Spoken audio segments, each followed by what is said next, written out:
So even if you would be more prepared for Biden to win again in that scenario? I hope that neither one of them's the nominee. But I couldn't vote. But if they are the two nominees, well, then the option is that you would help Biden win. No, I go on vacation. So what would it say about America if Trump wins again?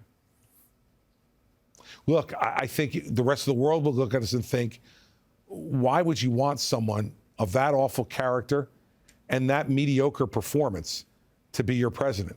And I think the rest of the world would question our votes. But let's face it, Piers, there have been a lot of times we look at other countries, too, and we question the people that they've elected. I mean, how many prime ministers have you guys had in the last, oh my God, 3 years? Don't even get me on my country. Right? So we all have questions about that. But in the end, America's role is a little bit different.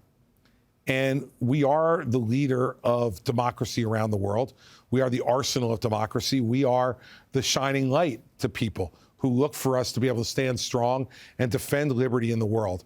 And we need somebody different than Donald Trump or Joe Biden to do that. It's very interesting you raise that, because I've been really struck by the fact the Republican Party, in fact, of all the candidates, very split over this issue of Ukraine and how involved America should be.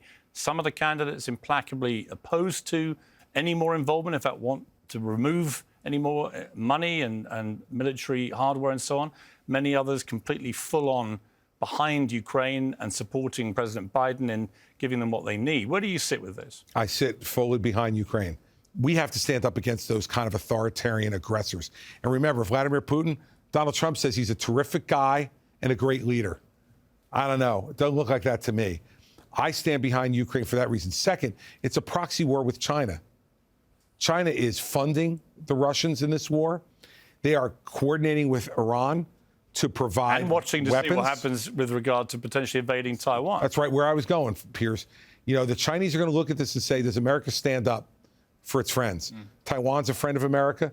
If we're not going to stand up for Ukraine, guess what?